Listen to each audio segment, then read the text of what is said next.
Capítulo 10. El hombre desvelado.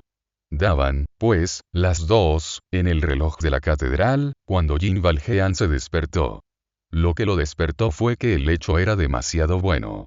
Iban a cumplirse 20 años en que no se había acostado en una cama y, aunque no se hubiese desnudado, la sensación era demasiado nueva para no turbar su sueño.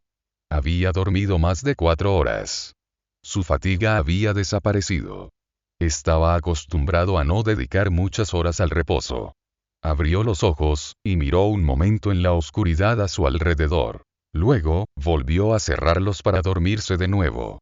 Cuando durante la jornada muchas situaciones diversas han agitado el ánimo, cuando muchas cosas preocupan el espíritu, el hombre se duerme.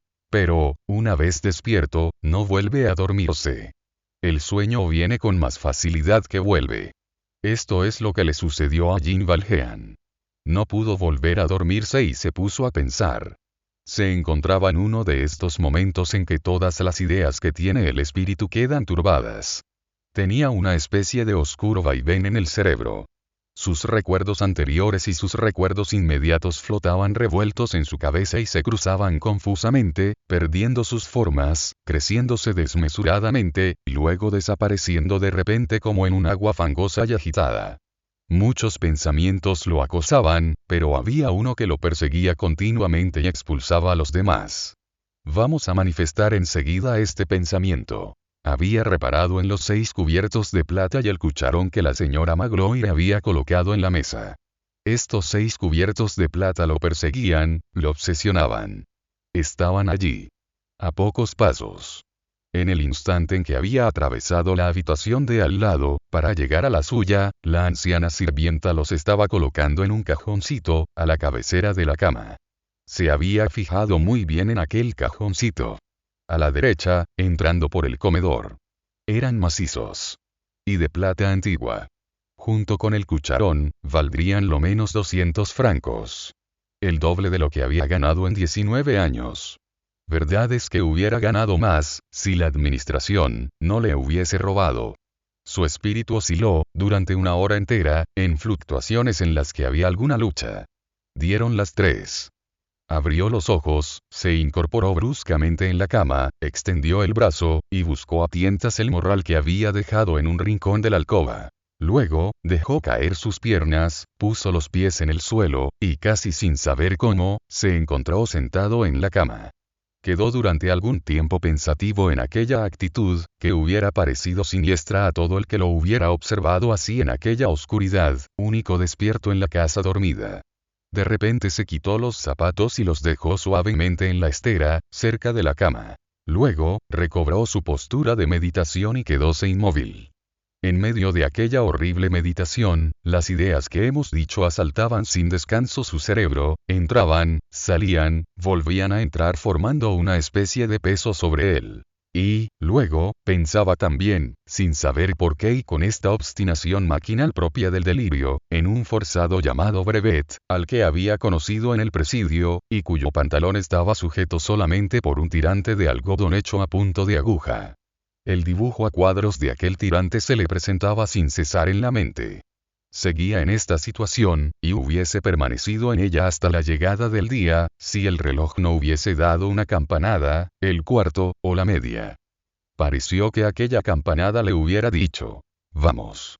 Se puso en pie, dudó aún un momento y escuchó. Todo estaba en silencio en la casa. Entonces, se dirigió a cortos pasos y directamente hacia la ventana, guiado por la luz que penetraba por entre las rendijas.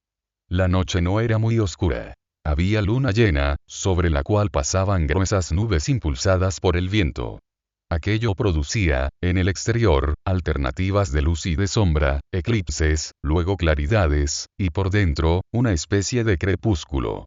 Aquel crepúsculo, suficiente para servir de guía, intermitente a causa de las nubes, se asemejaba a los tintes lívidos que penetran por el respiradero de una nueva cueva, sobre el cual van y vienen los transeúntes.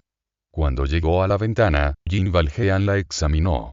No tenía reja, daba al jardín y no estaba cerrada, según la costumbre del país, más que con un pestillo. La abrió, pero el aire frío y penetrante que entró bruscamente en la alcoba, lo obligó a cerrarla inmediatamente. Miró al jardín, con esa mirada atenta que estudia más que mira. El jardín estaba cercado con una pared blanca bastante baja, fácil de escalar. Al fondo, más allá, distinguió las copas de unos árboles, igualmente espaciados, lo que indicaba que aquel muro separaba el jardín de alguna avenida, o de una callejuela arbolada. Después de haber echado esta mirada, y con el ademán de un hombre resuelto, volvió cerca de la cama, tomó su morral, lo abrió, lo registró, sacó de él algo que dejó sobre el lecho, puso sus zapatos en uno de sus bolsillos, cerró el saco y se lo echó a la espalda. Se cubrió con la gorra, bajando la visera hasta los ojos, buscó a tientas su palo y fue a dejarlo en el ángulo de la ventana. Después, volvió a la cama y cogió resueltamente el objeto que había dejado allí.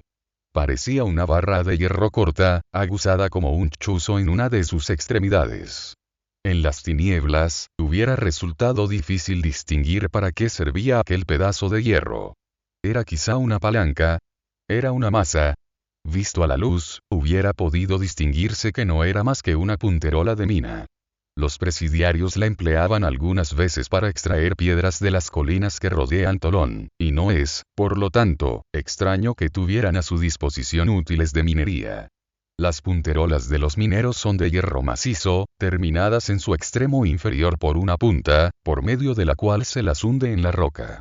Tomó la punterola en la mano derecha y, conteniendo el aliento y andando en silencio, se dirigió hacia la puerta de la habitación contigua, en la que se hallaba el obispo, como ya sabemos. Al llegar a esta puerta, la encontró entornada. El obispo no la había cerrado.